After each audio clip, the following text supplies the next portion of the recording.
Հայաստանի վարչապետ Նիկոլ Փաշինյանը աշխատանքային այցով Դուշանբեում է մասնակցելու ԱՊՀ պետությունների ղեկավարների խորհրդի հերթական նիստին։ Հայաստանի կառավարությունը կարևորում է Տաջիկստանի հետ բազմոլորտ կապերի ընդլայնումը եւ խորացումը, հայտարարել է վարչապետը Տաջիկստանի նախագահի հետ հանդիպմանը։ Առանձնազրույցի ժամանակ զրուցակիցները անդրադարձել են Հայաստանի եւ Ադրբեջանի միջև խաղաղության հաստատման արդյունքում ստեղծված հնարավորություններին եւ տարածաշրջանում համագործակցության մթնոլորտի ամրապնդմանը, թրիփի նախագծի եւ խաղաղության խաչմերուկի իրականացմանը։ Ռահմոնը ողջունել է Վաշինգտոնի հանդիպման արդյունքներով խաղաղության համաձայնագրի նախաստորագրումը եւ հայտնել իր երկրի աջակցությունը Հայաստան-Ադրբեջան հարաբերությունների կարգավորման գործընթացում։ ԱՊՀ պետությունների ղեկավարների խորհրդի նիստին Փաշինյանը գոհունակությամբ արձանագրել է, որ երկարամյա հակամարտությունից հետո Հայաստանի եւ Ադրբեջանի միջև խաղաղություն է հաստատվել եւ այս գործընթացում հիմնարար փաստաթուղթ է հանդիսացել Ալմաթայի հռչակագիրը։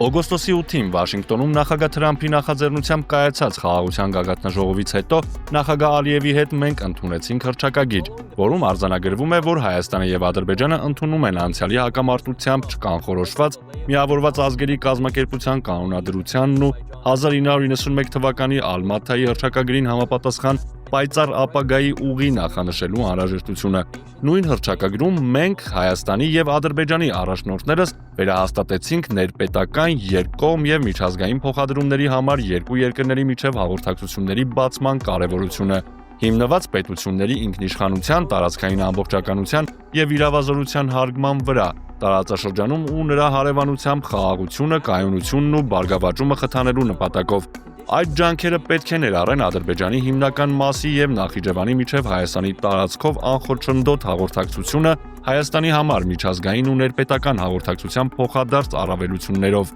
Նաեւ արձանագրվել է, որ Հայաստանն աշխատելու է Ամերիկայի Միացյալ Նահանգների եւ փոխադարձաբար համաձայնեցված երրորդ կողմերի հետ Հայաստանի տարածքում Թրամփի ուղի հանուն միջազգային խաղաղության եւ բարգավաճման հաղորդակցության ծրագրի իրականացման շրջանակը սահմանելու նպատակով։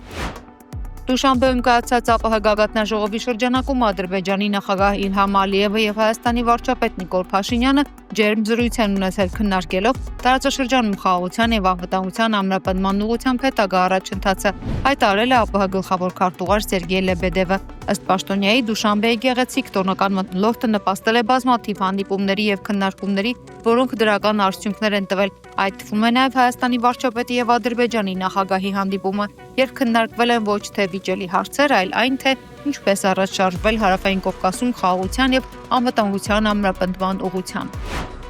Բելարուսի նախագահ Ալեքսանդր Լուկաշենկոն ԱՊՀ գագաթնաժողովի սկսվելուց առաջ մի քանի ակնարկներ է փոխանակել Ադրբեջանի նախագահի եւ Հայաստանի варчապետի հետ։ А вы говорите, не приедет, переживали вчера. Я же говорил, что Никол Воваевич без нас никуда. Как не приедет? Куда не приедет? ԱՊՀ մասնակից պետությունների ղեկավարների խորհրդի հերթական նիստին Ռուսաստանի նախագահ Վլադիմիր Պուտինը եւ Հայաստանի վարչապետ Նիկոլ Փաշինյանը Հայաստանի եւ Ռուսաստանի միջև ապրանքաշրջանառության վերաբերյալ տարբեր թվերից է խոսել։ Կրեմլի ղեկավարը Փաշինյանից փորձել է ճշտել, որքան է ապրանքաշրջանառությունը բարձրացել երկրների միջև։ Փաշինյանի պատասխանը Պուտինը չի ընդունել միջադեպից հետո Հայաստանի էկոնոմիկայի նախարար Գևորգ Պապոյանը փաստեր է հրապարակել, որ Փաշինյանը ճիշտ թվեր է ներկայացրել։ Ну вот, правда, конъюнктура сегодняшнего дня сложилась особым образом, но вот у нас с Арменией. Сколько сейчас товарооборот выскочил? Товарооборот с Арменией сейчас какой? В этом году уже 4 миллиарда долларов. Сколько? 4 миллиарда. Нет, больше. В этом году? Да. Больше? В прошлом году было примерно 9 миллиардов. Больше. В прошлом году было больше, и в этом году будет больше. Ну, может быть, очевидно. Это очевидно просто. Но не важно. Հայաստանի երրորդ նախագահ Սերժ Սարգսյանն այսօր լրագրողների հետ զրույցում արձագանքել է հարցին, թե մարդու իրավունքների նախկին պաշտպան Արման Թաթյանի ստեղծած նոր ուժը ասոցացնում են իր հետ։ Ոչինչ դիտարկում կարող եմ անել։ Նոր նախաձեռնությունների մարդիկ կարող են, չգիտեմ, բաժակ նայել եւ ենթադրությունն ավելի մասնակցության մասին տարբեր ճանաչումներում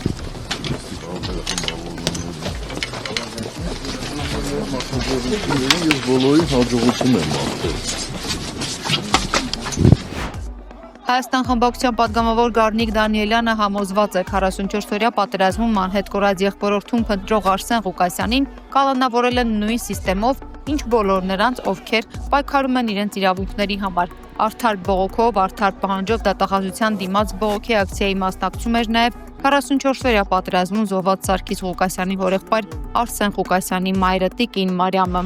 Կրկվի օրն եմ ընկել, որ ձայքերին տանում մեկ ուտում են, հիմա վերջինը մնացին անգել են երեխուս հետևից, վատարոց տղայա, ես եկել եմ, ներկայացրել եմ ամբողջ ամսի 7-ին դիմումը տվել եմ, այսինչ ձգսեցվում է, ես այսօր էլ եմ ասել իրենց հեռախոսով, ոնց կարելի է, որ այդքան ժամանակ, ասենք, ձգձգում եք, ինչի անպայման մի վատ բան լինի, հա, ինչ եք ուզում, ես անուններ չեմ տալիս, իրենց ղեկավարներից, մի խոսքով իրենք ասում են, որ հլը չեն բան արել, այդ հարցը հլը չեն ուսումնասիրել, չեն քննարկել, բռնելուց րոպեական կայծակնային ձևով բռնում տանում են, չես հասցնում երեխի երեսնել տեսնես, իսկ որ պիտի արվեն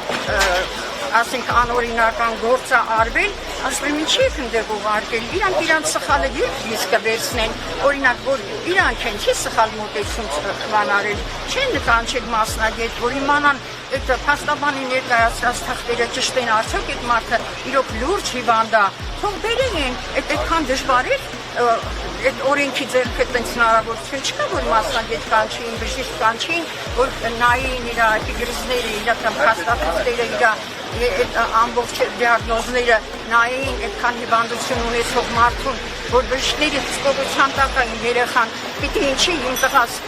ինչի պիտի հանուն, ինչի հանցագործություն է կատարել, հանցագործները խփում են, ոչ մի հանցագործություն իմ երեխան չի կատարել, կատուն որ կատու է, խփում ես, այսինչ չանչում է, իրանք չպաշտպանվեն, ասեն սենց ձեռքերի հետևը դրեն, ասեն խփեք, ու հարվածել են տղայիցնենց են խփել, որ այդ կարժեր սիմուլյատորը խախտվել է, իմ երեխան ընդեղ հմի անտերության մեջ, չգիտեմ, որ վատանա ով ատերություն անելու, ոնց պիտի լինի սրա վերջը, ես չեմ իմանում, ես արդեն 4 օր է, ես իմ տեղս չեմ գտնում։ Արցախի ղեկավարների եւ այլ գերիների նկատմամբ հարուցված շինծուգործերով հերթական դատական նիստն է տեղի ունեցել Բաքվի զինվորական դատարանում ադրբեջանական լրատվամիջոցների հաղորդմամբ նիստի ընթացքում ներկայացվել են ռազմական գործողություններին մասնակցած իբրև վարձկանների վերաբերյալ փաստաթղթեր։ Անդրադարձ է եղել նաև Ոմային, ըստ դատարանում ներկայացված փաստաթղթի Ոման հիմնադրվել է Վլադիմիր Վարդանովի կողմից, որը իբր սերտ ընկերական կապեր է պահպանել Հայաստանի նախկին նախագահ Սերժ Սարգսյանի եւ նրա մերձավորների, նաև Ասալայի ակտիվ անդամ Ալեկ Ենիգոմշյանի հետ։ Ռուսաստանում բնակվող հայերի հետ էլ Ոմայի գործունեության համակարգումը իբր կազմակերպվել է Երկրապահ կազմակերպության ռուսական ներկայացուցչության պատվավոր անդամ եւ Ռուսաստանի քաղաքացի Գայանե Տանանյանը։ Ադրբեջանական կողմի պնդմամբ Ոմայի գործունեության համար անհրաժեշտ ֆինանսական միջոցները հիմնականում ձևավորվել են Ռուսաստանից, նաև Միացյալ Նահանգներից, Ֆրանսիայից, Ավստրիայից եւ Լիբանանից ստացված նվիրատվություններից, հայ ձեռնարկատայերի օգնությունից եւ անդամավճարներից։ Միացյալ Նահանգների նախագահ Դոնալդ Թրամփը չարժանացավ Նոբելյան խաղաղության մրցանակին, այն շնորհվել է վենեսուելացի քաղաքական գործիչ Մարիա Կորինա Մաչադոին, հայտարարել է Նորվեգիայի Նոբելյան կոմիտեն ժողովրդավարության եւ վենեսուելացի ժողովրդի իրավունքների համար անխոնջ պայքարի, բռնապետությունից ժողովրդավարության արդար եւ խաղաղ անցման հասնելու իր նվիրվածության համար։ 57-ամյա Մաչադոն 2011-ից 14 թվականներին եղել է Վենեսուելայի ազգային ժողովի անդամ, մասնակցել 2012 թվականի նախագահի ընտրությանը եւ դեմ է Նիկոլաս Մադուրոյի կառավարությանը։